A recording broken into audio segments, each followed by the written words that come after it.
Okay, thank you. So good afternoon, everyone, and welcome to today's SNA Special Topics lecture. So for my discussion, I will be presenting about institutional sector accounts. And basically, institutional sector accounts are just the sequence of accounts presented for each institutional sector. However, in this presentation, our goal is to go beyond that definition and learn how institutional sector accounts or ISAs are compiled, why is there a need to compile them, and what are the parts that makes up ISAs. So to help us achieve this goal, our discussion will follow this outline. First, we will look at some basic definitions and uses of ISAs in the overview.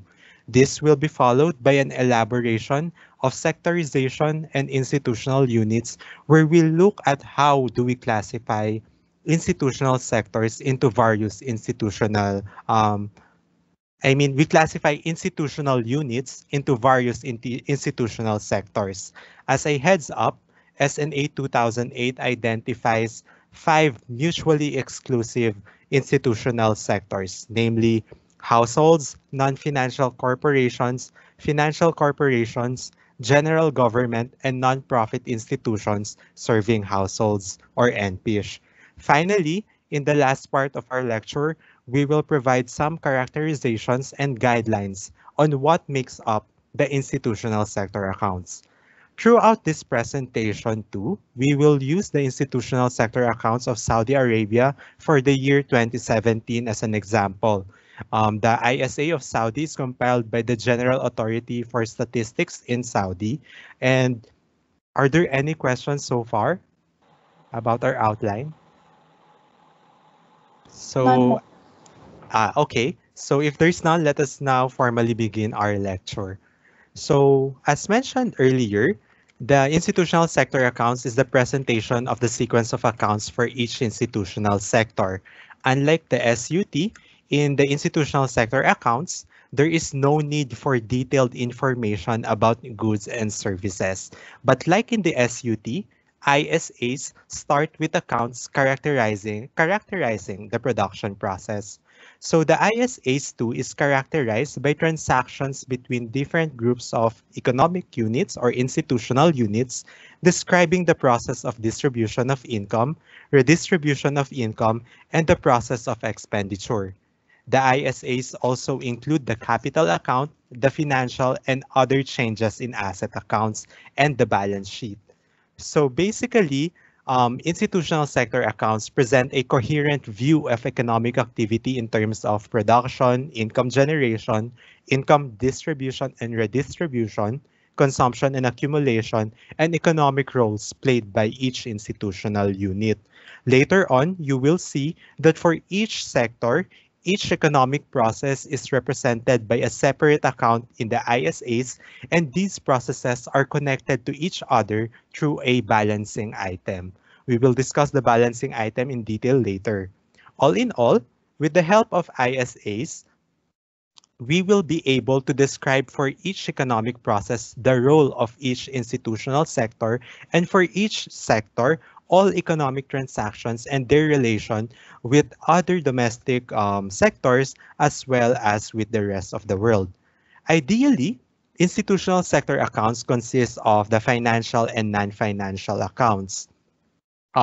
They link financial and non-financial statistics, allowing for integrated analysis of non-financial activities such as capital formation and financial transactions such as issuance of debt. However, the legal framework or the institutional arrangements revolving around the decision on which agency should be responsible for the compilation of ISAs, whether it should be the National Statistics Agency or the central bank or both, influences the type of compilation strategy. Usually, many countries adopt a special approach in compiling the full sequence of institutional sector accounts and balance sheets, with central banks putting a premium on the collection of financial accounts and balance sheets, while National Statistics Agency focusing on the current accounts. So if you check the website of the European Central Bank, I believe that they provide very detailed financial sectoral accounts for all their member countries for each um, institutional sector. But usually their data on non-financial account is quite limited relative to their data on financial accounts. But this presentation, our presentation for today, will focus on the non-financial accounts.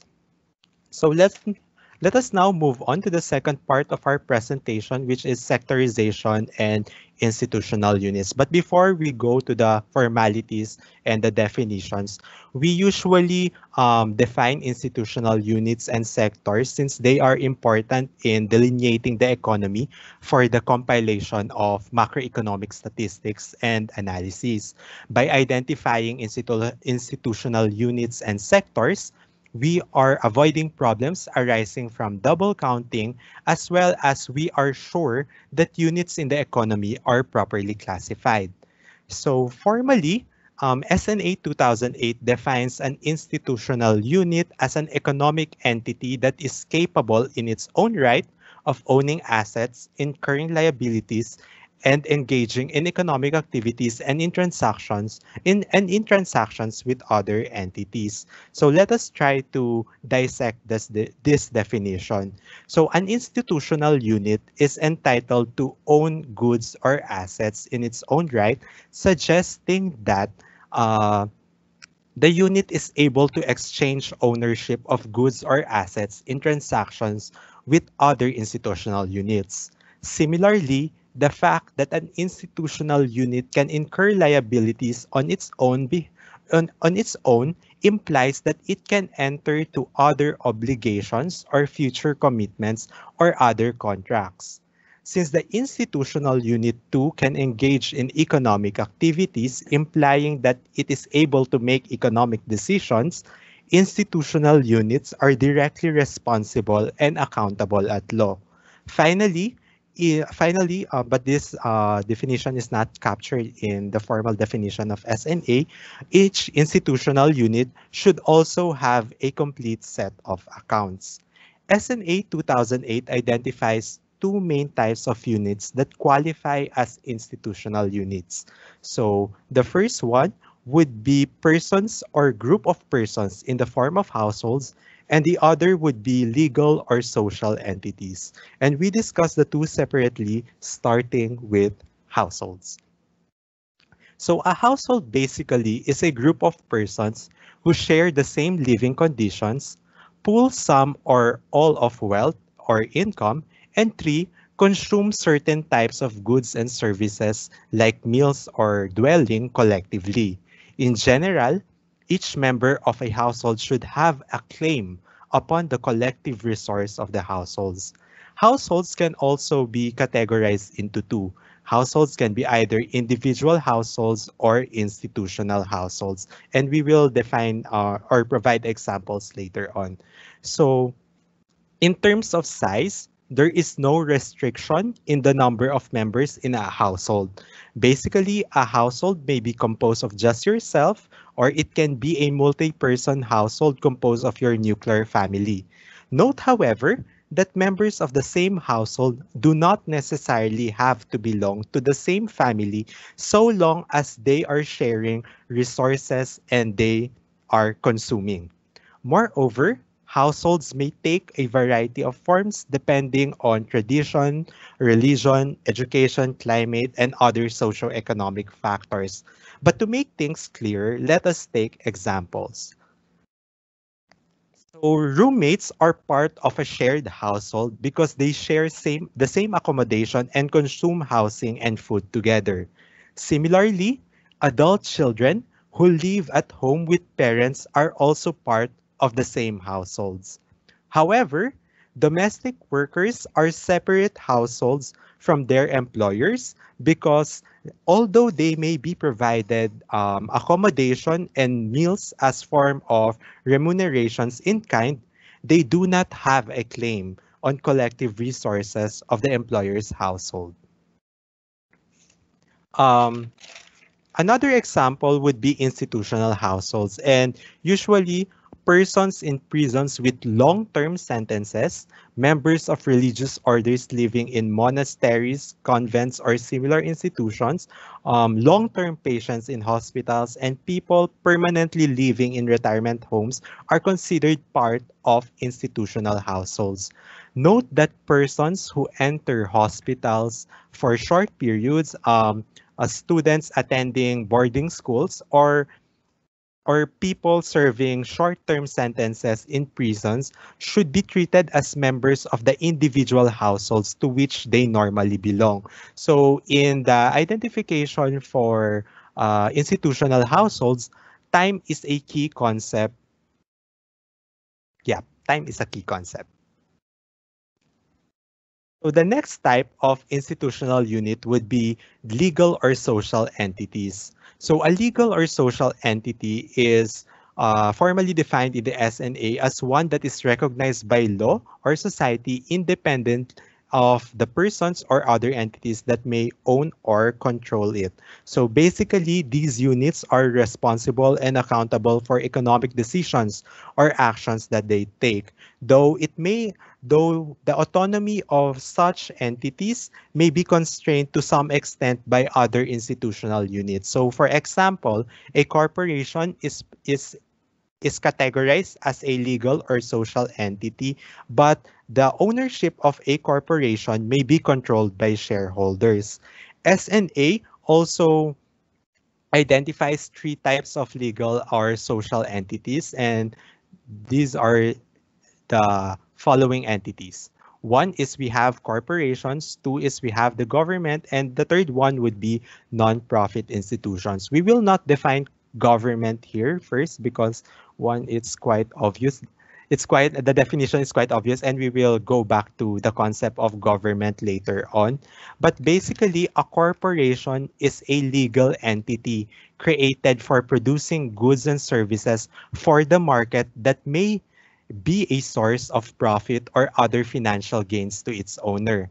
Unlike corporations, nonprofit institutions are legal or social entity created for the purpose of producing goods and services, but whose status does not permit them to be a source of income or profit or other financial gain for the units that establish, control, or finance them. So both corporations and nonprofit institutions are created for the production of goods and services, but for corporations, they are allowed to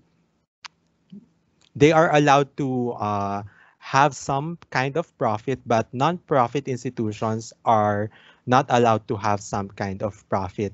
Note, however, that the status of an institutional unit is not necessarily inferred from the name. So for example, as you will see later on, some non-profit institutions are considered corporations. Thus, it is necessary for us to classify institutional units based on the principal functions, behaviors, and objectives. And we can do that type of classification by categorizing institutional units into institutional sectors. So basically, SNA recommends categorizing these institutional units into five types of institutional sectors. And these sectors are mutually exclusive. And the following sectors would be households, financial corporations, non-financial corporations, general government, and non-profit institutions serving households. We have already discussed households earlier, and we now proceed on discussing each of the four other institutional sectors one by one, starting with corporations or financial corporations. So, so let's do a discussion first of corporations. Basically, corporations are all entities that are one, capable of generating profit, or other financial gain to their owners. Two, they are recognized at law as a separate legal entity from their owner who enjoy limited liability. And three, corporations are set up for market production. So let's corporation produce for the market and aim to sell their products at economically significant prices. So let's do a little digression first before proceeding. We say that prices are economically significant if they have a significant effect on the amount that producers are willing to supply and the amounts purchasers wish to buy. So in general, when producers or economic or institutional units produce their output and sell it at prices at prices that are economically significant, then we say that that institutional unit is a market producer, and a corporation is a market producer. Going back, we can also classify corporations depending on the type of activity. Um, Usually, corporations are divided into two. We have the financial corporation and non-financial corporations. And corporations too undertake either production or accumulation or both, but they do not undertake final consumption. So the first type of corporation, which is an institutional sector, is non-financial corporations. And non-financial corporations are corporations whose principal activity is the production of market goods or non-financial services. And NFCs are composed of the following institutional units. One, we have all resident non-financial corporations regardless of the residence of their financial or of their shareholders. Note that we will be encountering the term residence a lot here, but I believe the concept has been discussed before, so we will first suppress the discussion on residence. We will revisit the concept later, but for now, it might be good to know that residents would refer to the economic territory to which the institutional unit has the strongest connection or center of predominant economic interest. Another type of non-financial corporation would include the branches of non-resident enterprise that are engaged in non-financial production in the economic territory on a long-term basis. And finally, all resident non-profit institutions that are market producers of goods or non-financial services are part of non-financial corporations. It is also possible that non-financial corporations may have secondary financial activities. So for example, producers or retailers of goods may provide consumer credit directly to their own customers. These corporations are still considered part of NFC since they are still primarily engaged to the production of market goods. Financial corporations, on the other hand, consist of all resident corporations that are principally engaged in providing financial services. Uh,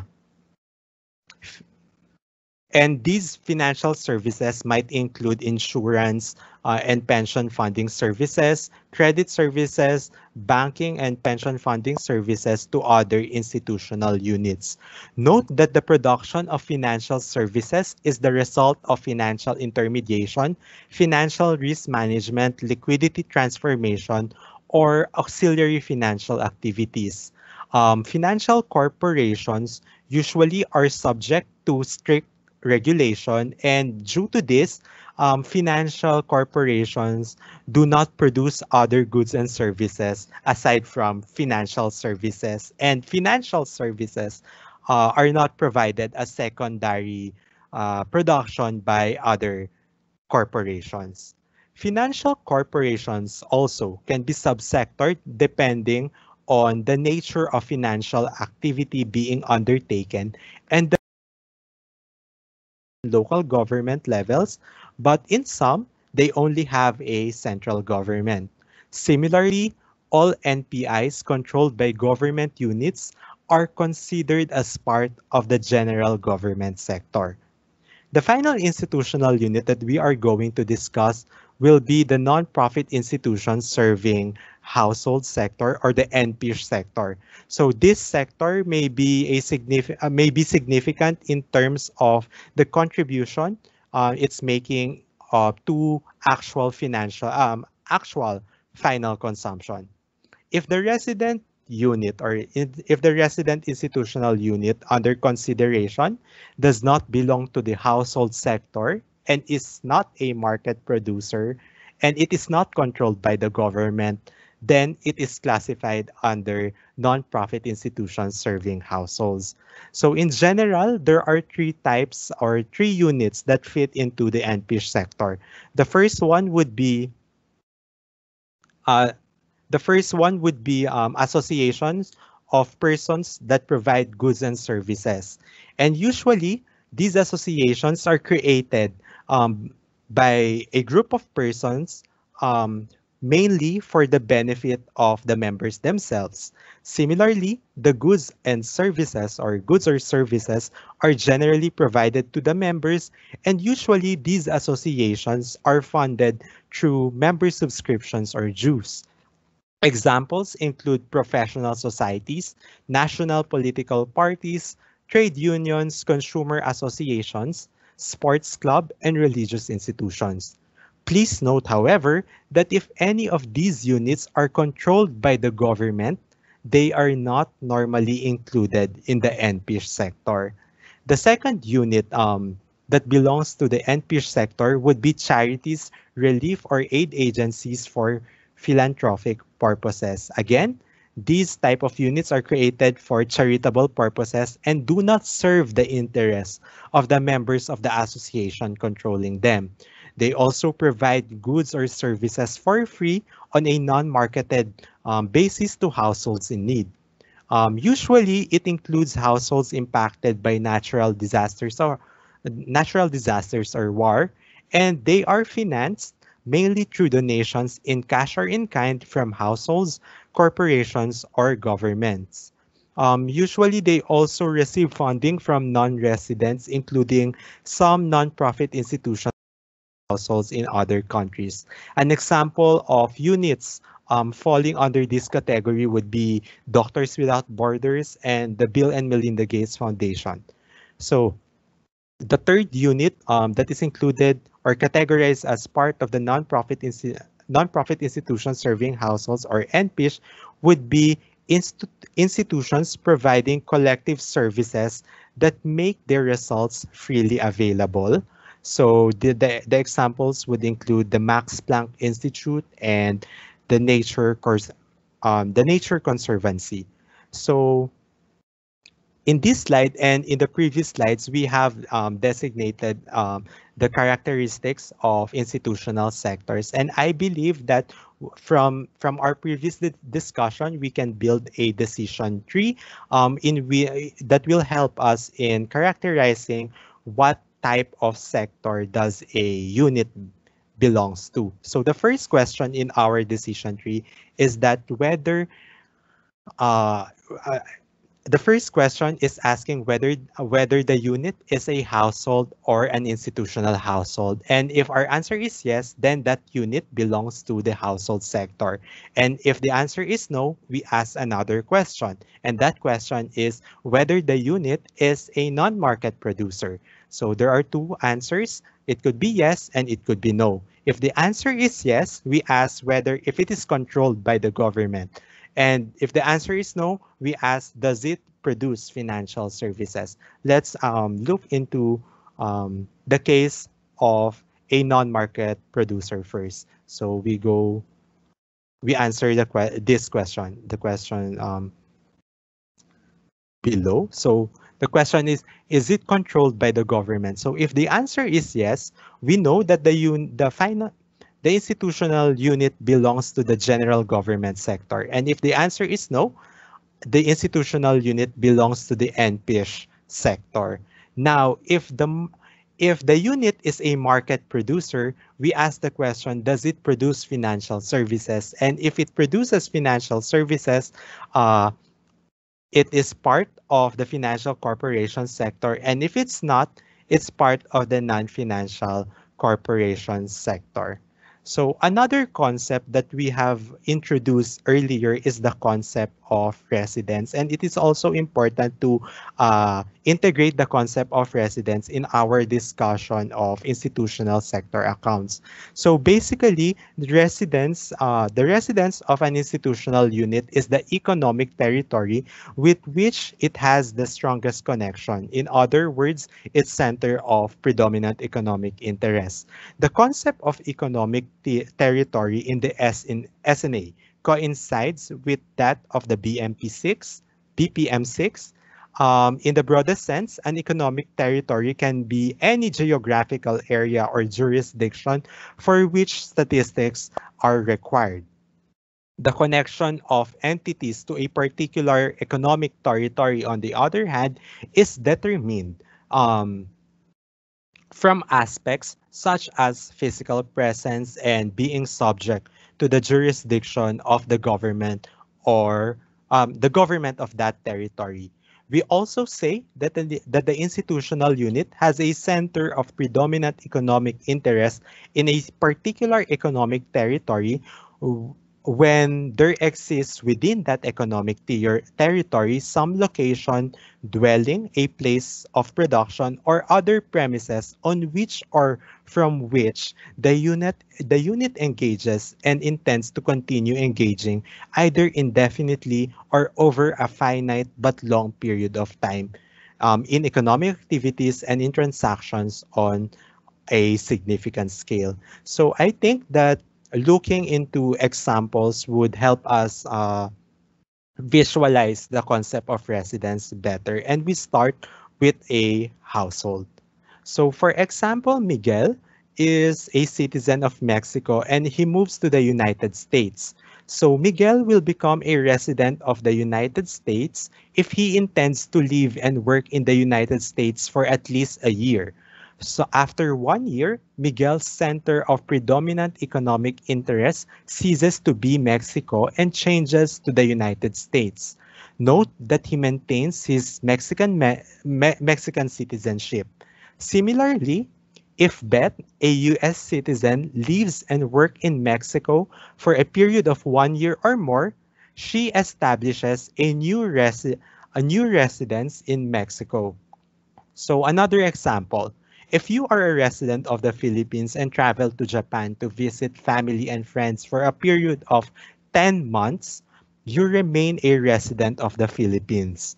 The reason is that you are only visiting and intend to return to the Philippines, so your center of predominant economic interest remains in the Philippines. However, if you decide to stay in Japan to work for a period of at least 1 year, your status changes to a resident of Japan. With respect to enterprises, let us take the example of Citibank. The headquarters of Citibank is in New York, and the headquarters is the Citibank headquarters is a resident of the United States. If we have a Citibank branch in the Philippines, that branch is a resident of the Philippines because its center of predominant economic interest is the host country. Similarly, if a company in our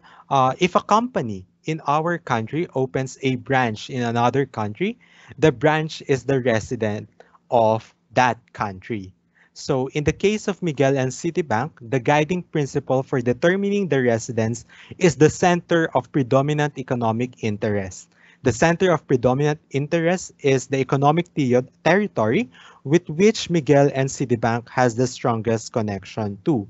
So for Miguel, this is his principal dwelling in the United States, and for the enterprise Citibank, it is the place where it engages in significant production or pays taxes. So note that an institutional unit has only one resident, has only one economic territory, and this is determined by the predominant economic interest.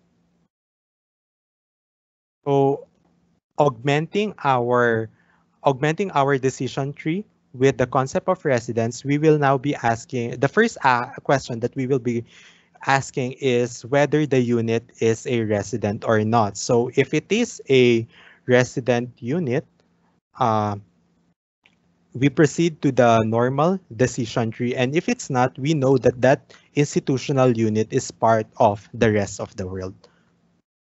So let's now go to the components of the institutional sector accounts. So basically, the institutional sector accounts contain two accounts, the current accounts and the accumulation accounts.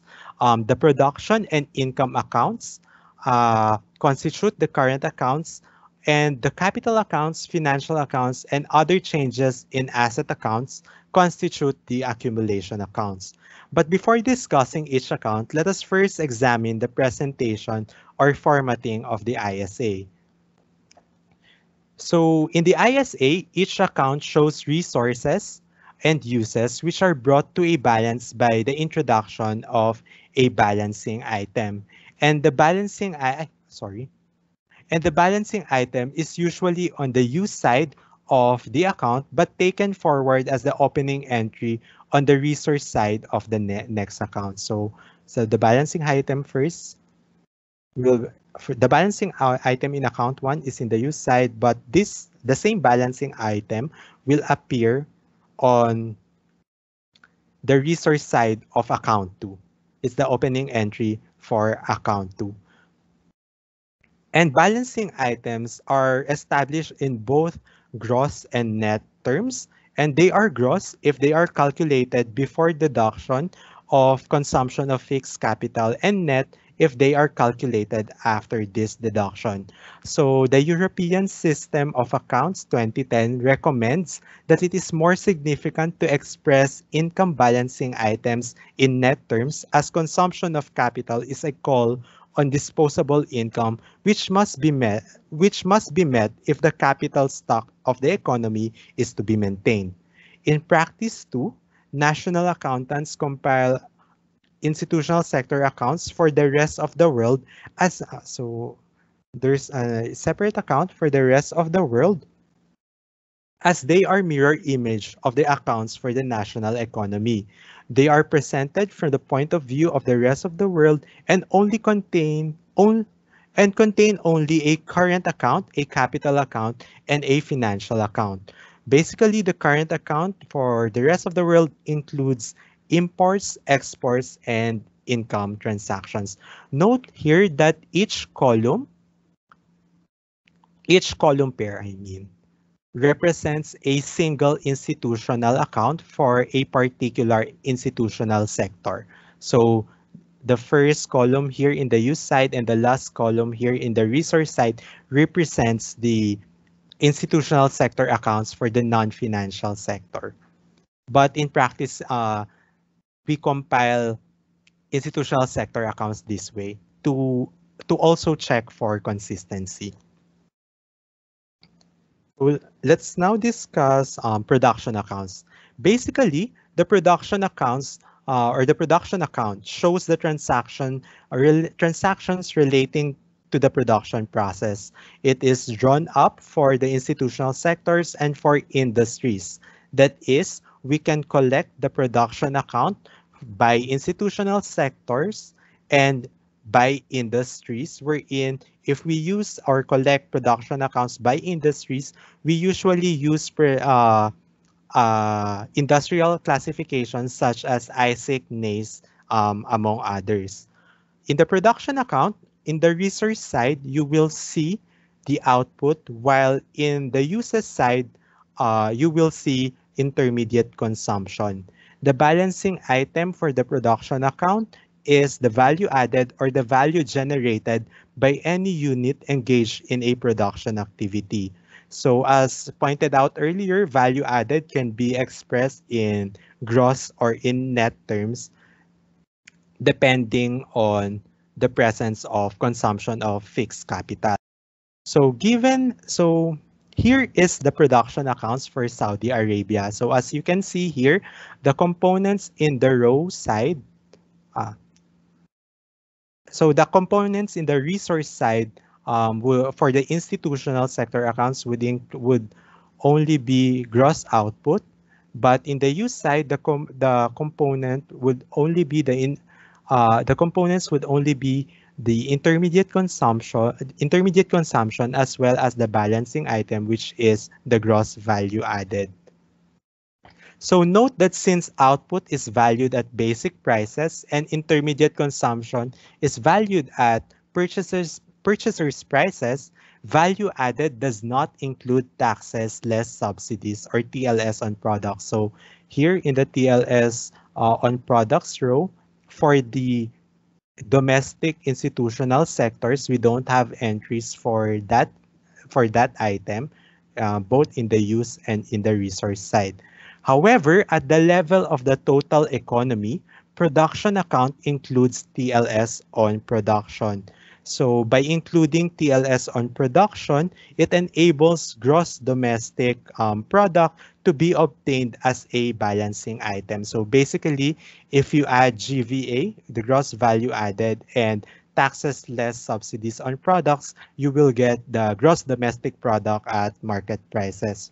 Similarly, FISIM or the financial intermediation service indirectly measured are allocated to users as cost in the production account. So basically, FISIM is already captured in the production accounts. Now the next account after production would be the income accounts. And the 2008 SNA presents sequence of income accounts that show the following. One, how income is generated by institutional sector. Two, how primary income, is allocated among institutional sectors and the rest of the world. Three, how income is redistributed as current transfers among institutional sectors and the rest of the world. And finally, how disposable income is allocated by households, government units, and PISHES between final consumption and saving. So the first income account following the production account is the generation of income account. And the income account presents the transaction of primary income from the point of view of the source sector rather than the destination sector. So basically, in the generation of income account, institutional sectors are treated as producers, and it shows how GVA is paid to government employees, providers of non-produced and financial assets, and the entrepreneur in the form of taxes less subsidies on production, COE compensation of employees, and operating surplus or mixed income. So in this account can also be presented in terms of industries in the SUT. And the balancing item for the generation of income account would be operating surplus, which is the surplus or deficit on production activities before account has been taken off interest, rents, or charges. So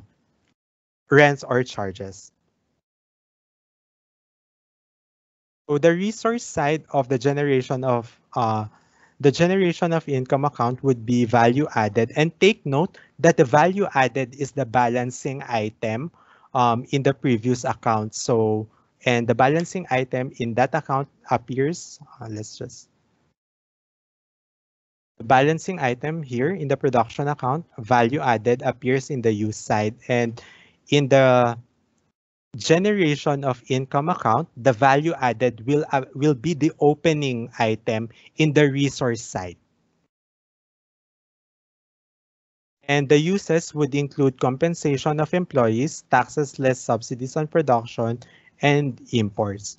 So here is the generation of income account for the Arabia. So as pointed earlier, so the balancing item in the production account is carried over to the resource side. And they are distributed to compensation of employees, taxes on products and imports, and to the balancing item of the generation of income account, which, which is the gross operating surplus or gross mixed income. The balancing item for unincorporated enterprises in households implicitly contains elements corresponding to self-employment. So that would mean that for the household sector, the balancing item would not be gross operating surplus, but rather gross mixed income, as you can see here. So it is also possible, however, for of own account production of housing services by owner-occupier households. That means that the balancing item is operating surplus, not mixed income. So in general, if some households in the economy are falls under this case, then it might be possible to have entries here in balancing item here in the gross operating surplus for households. And usually in the compilation of let's now proceed to the discussion of the compilation of the generation of income account. The required data would have been already compiled if the income approach, GDP measured by income approach, is being used by a particular country, or an income split has been compiled with mixed income or operating surplus as a residual. So basically, if GDP is compiled using the income approach, the generation of income account for the institutional sector accounts can be easily compiled. Now let's proceed to the allocation of primary income account. The allocation of primary income account records the receipts of income flows, excluding those to the rest of the world and including those from the rest of the world. So in this account, the resident institutional sector is treated as a recipient rather than a producer of primary income. And unlike the production account and the generation of income account, which can be compiled for industrial sectors, the allocation of primary income account is only compiled for institutional sectors because in the case of industries, it is impossible to break down certain flows connected with financing like capital loans and borrowings and assets. So for example, take a company with a separate manufacturing, trading, and transportation units and a head office. So the company as an institutional unit receives um, and pays property income such as interest from the banks, dividends to shareholders, and pays corporate taxes to the government. All these are not carried out by the individual units, thus the distribution or the allocation of primary income account cannot be compiled for individual establishments of multi-establishment enterprises. Further, since the establishments belong to different industrial sectors, these accounts cannot be produced separately for industrial sectors or for industrial groupings. Note that the opening item or the opening entry in the allocation of primary income account is the operating surplus or mixed income or the balance, or usually this is also referred to as the balancing item. Uh, the balancing item in the previous account, also called as the balance of primary incomes for the sectors. And if we are looking at the operating surplus or mixed income in terms of the total economy, we refer to the opening item as the national income. So let's skip that. So here is an example of the allocation of primary income account for Saudi Arabia. So note here that the balancing item in the previous account is now carried over to the resource side of the allocation of primary income account. And The resources are distributed to the compensation of employees, taxes on production and imports, property income, as well as the balancing item, which is the balance of primary income. So we discuss each component one by one, starting with the production and import taxes less subsidies. So again, the production, so the taxes on production in imports only appears in the resource side, and it only occurs in the institutional sector of government and the total economy. Subsidies are also recorded with a negative sign, and the production and import taxes less subsidies includes all taxes and subsidies on production, imports, and exports. Note that this does not include taxes on income and wealth and capital taxes. Another component Another component would be the compensation of employees. So as you might have noticed, the compensation of employees appearing in the resource side is different from the compensation of employees that is appearing in the generation of income. So in the generation of income, we also have compensation of employees, but this compensation of employees here is different from the compensation of employees appearing in the allocation of primary income account. So for one, the compensation of employees in the generation of income account appears on the use side, but in here it appears on the resource side. Am I right? So just ignore the rest of the accounts for the rest of the world. But for the domestic institutional sector, it appears in the resource side. Mm. Okay. Okay. And the compensation of employees is only relevant to the household sector and to the total economy. And again, it's different from the COE in generations of income account. And this would include wages and salaries in cash and kind and social contributions to employers. Okay.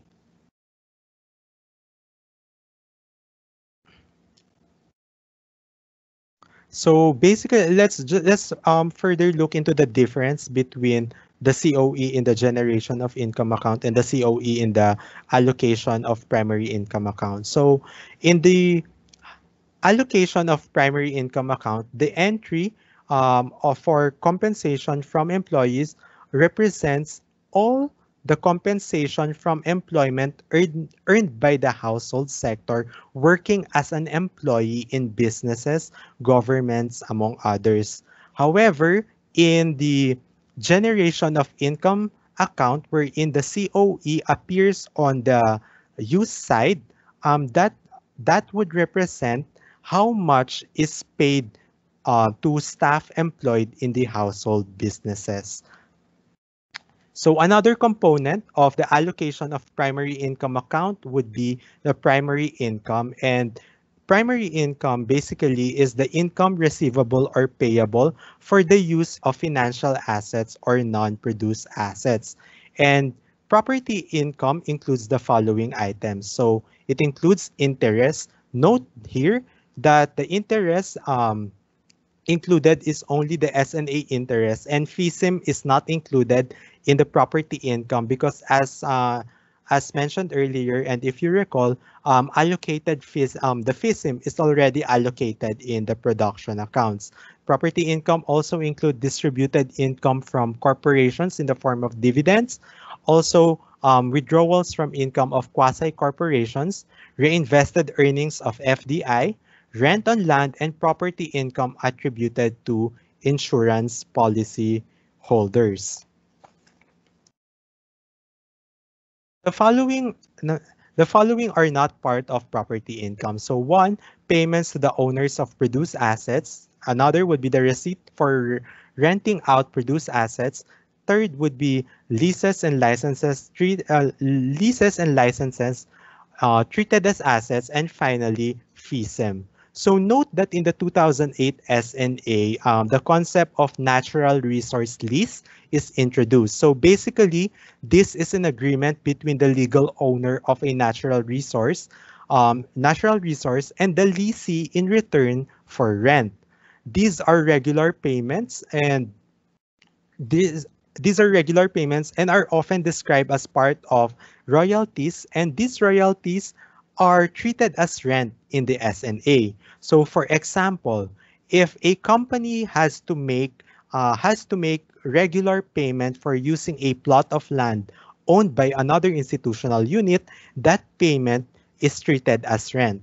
However, the payment of license or permit fee made is a large upfront payment for an indefinite or very long period.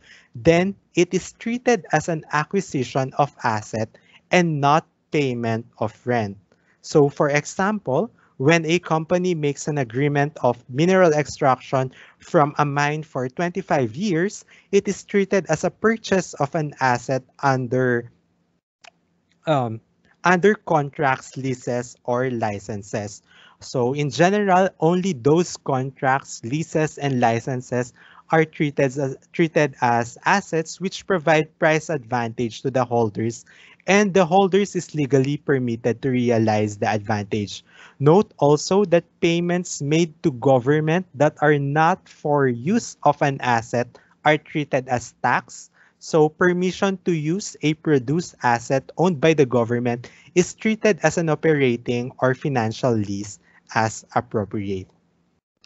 So for in terms of compiling allocation of primary income account, it requires the estimation of property income paid by residents to other residents.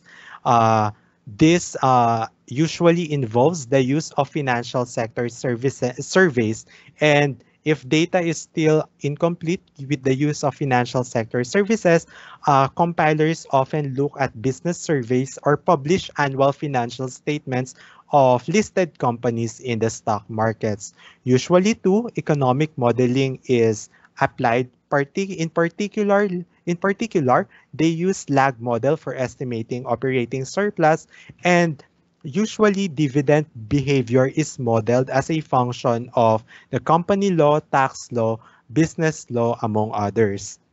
So now let's proceed to the discussion of secondary distribution of income accounts. So basically, this account shows the balance of primary income of an institutional sector and how it is allocated by redistribution in terms of current taxes on income, wealth, social distributions and benefits, excluding social transfers in kind and other current transfers.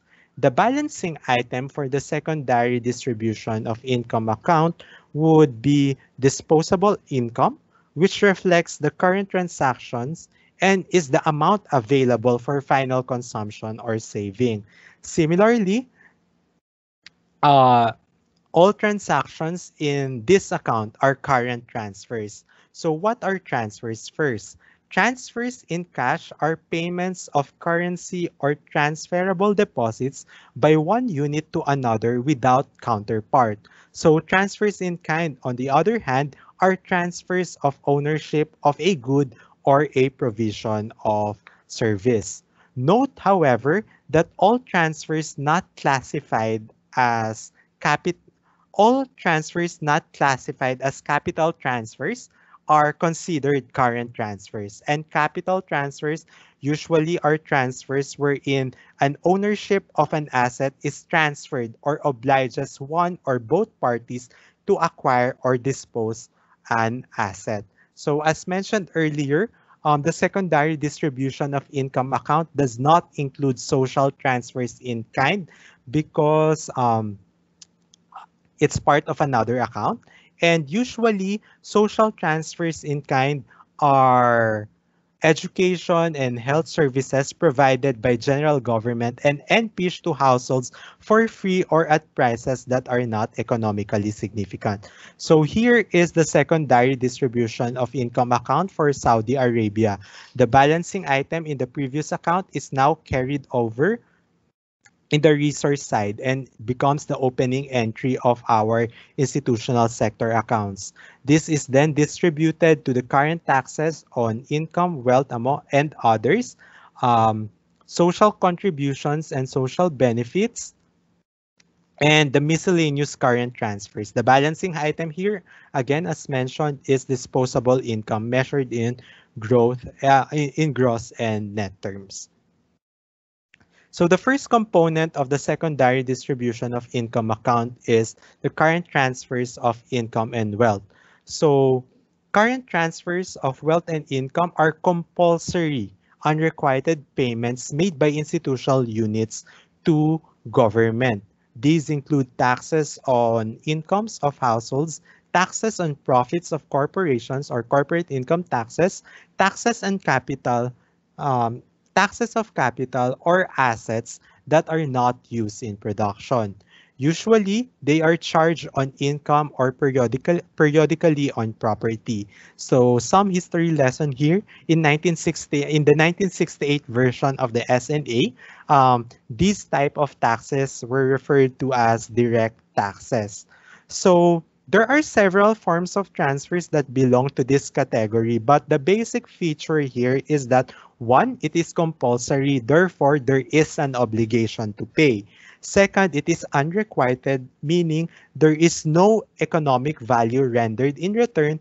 And third, they are charged on income or they are charged on income and periodically on property. So taxes on income is included in this categorization. Taxes on capital gains like taxes on winnings from lotteries or gamblings are considered part of taxes on income and wealth, but taxes on capital such as land on buildings on net wealth are part of current taxes, but current taxes on capital that are used for production are not part of current taxes of income and wealth.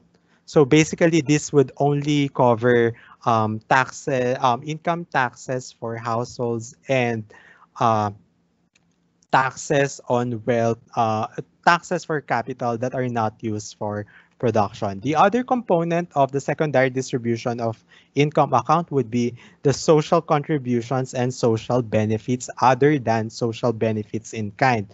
So basically, these are payments by and receipts of households related to social security and social insurance.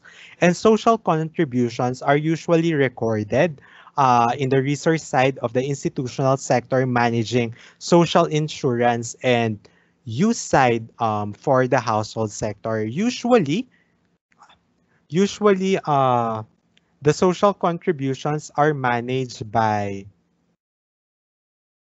the government as well as the NPIsh. In the case of Saudi Arabia, the social contributions are only managed by government.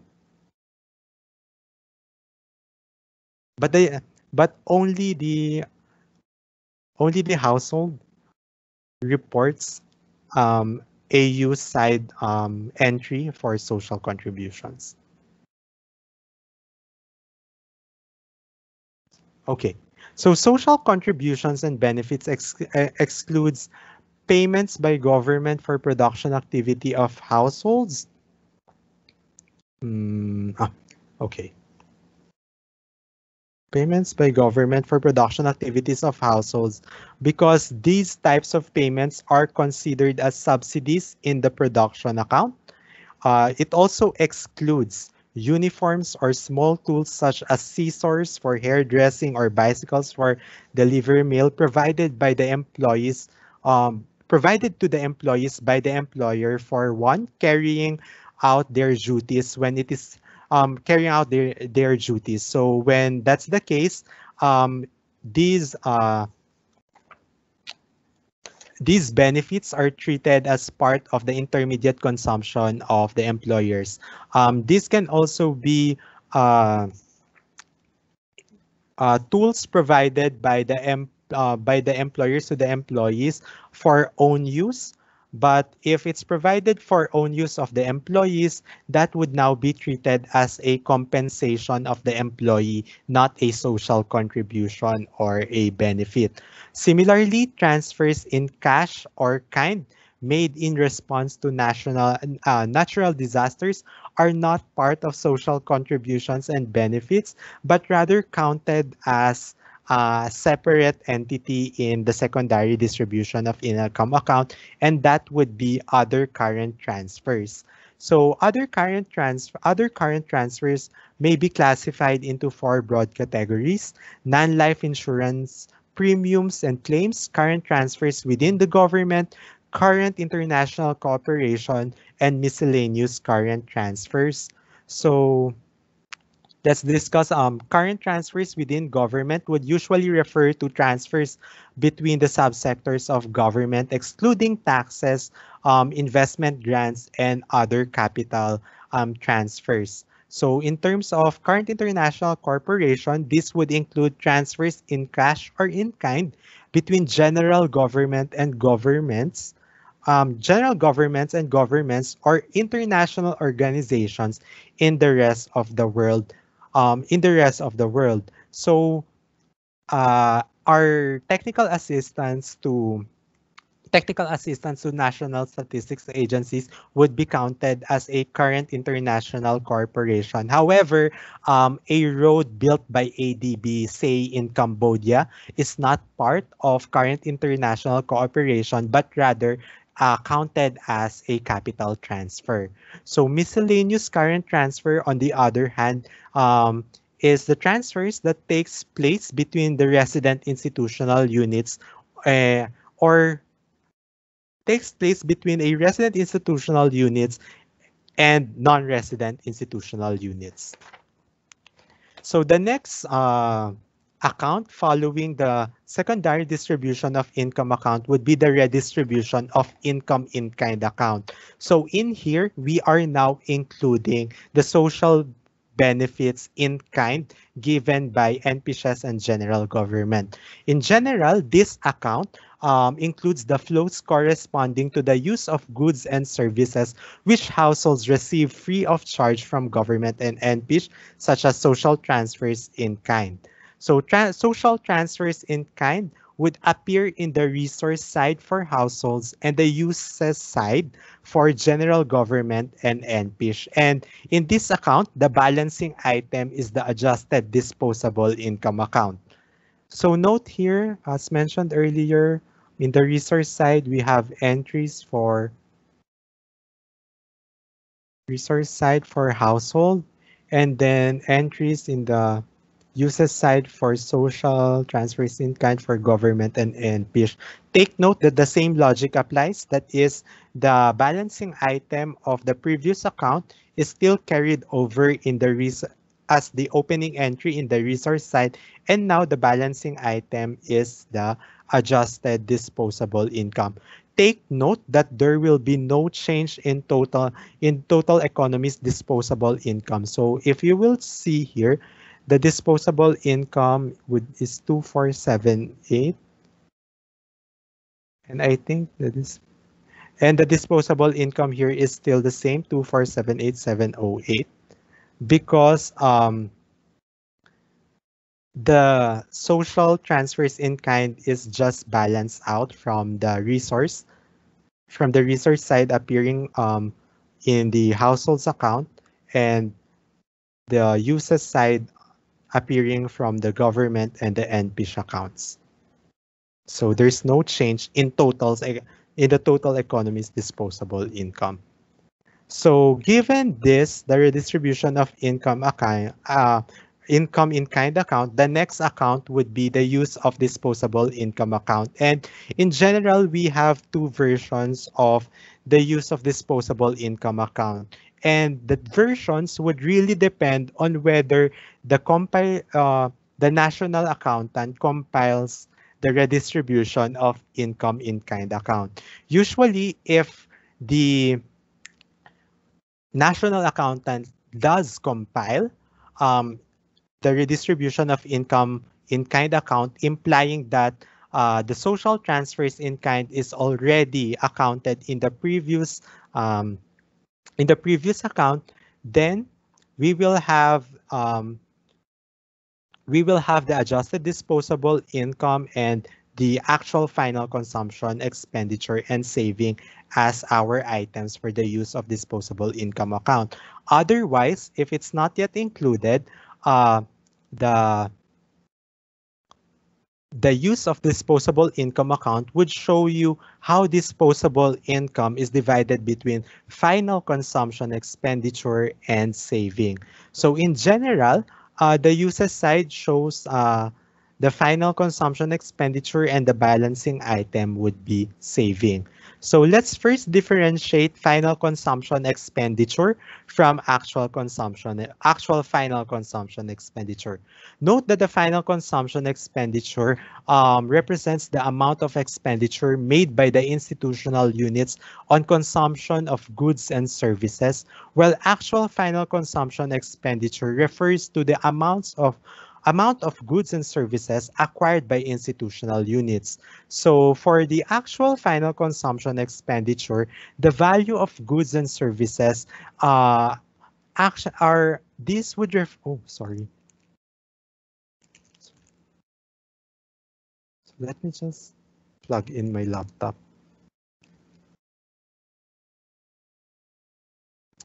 Shoots.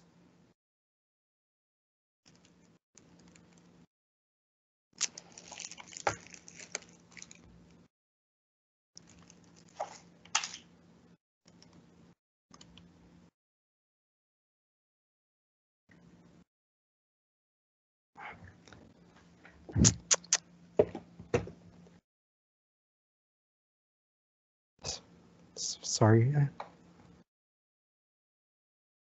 Sorry for that. So going back, so the actual final consumption expenditure for households would now represent the value of goods and services that is actually at the of households for final consumption, even if their acquisition is financed by NPIS or general government. On the other hand, the actual final consumption expenditure for general government as well as NPIS would only correspond to the collective final consumption. So here is the for Saudi Arabia, they both report the use of disposable income account as well as the use of adjusted disposable income account. In the use of disposable income account, they use only final consumption expenditure.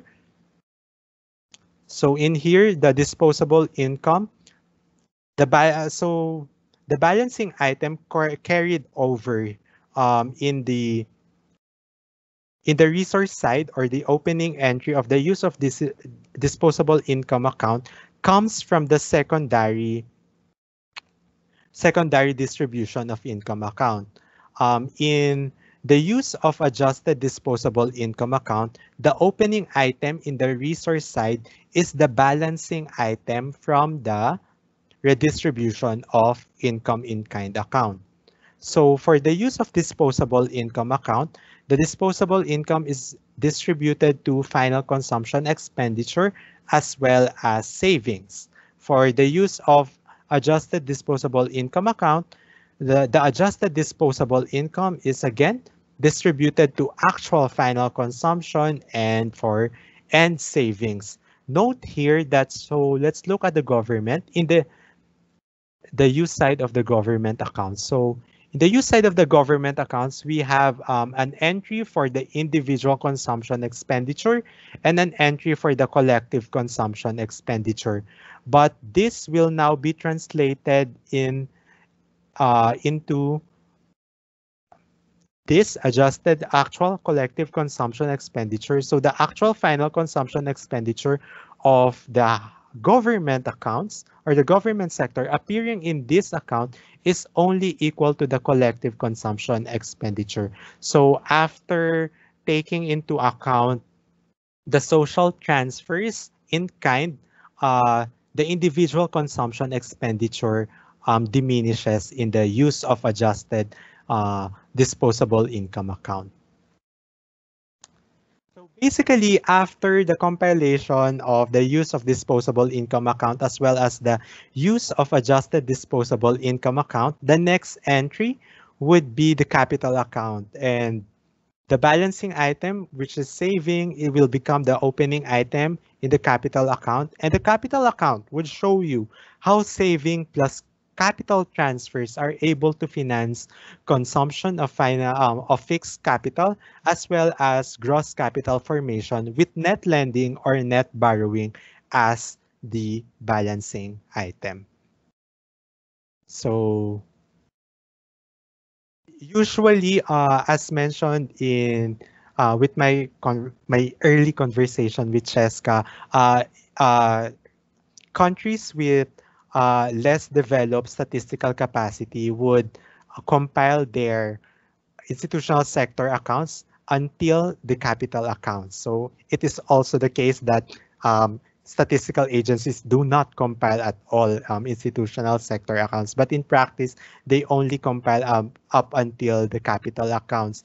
In some cases too, like in more advanced countries with sophisticated statistical capacity, they compile up until to the financial accounts. So to end this presentation, institutional sector accounts basically is just the sequence of accounts for each institutional sector, and they provide coherent view of the economy as well as the roles and interactions played by the different institutional sectors. In practice too, the compilation of ISAs help national accountants to verify transparency as well as consistency between various national accounts estimates. Finally, in terms in practice or in terms of the benefit of compiling ISAs, note that the institutional sector accounts is the key. It's the most important. It's like the holy grail in building social accounting matrices. So that's it. Here are the references used in my discussion. And thank you very much for listening to my rather long presentation. And if you have questions, you can ask them now. Or if you're still processing information, you can contact me via the email flashed in the screen. So thank you very much.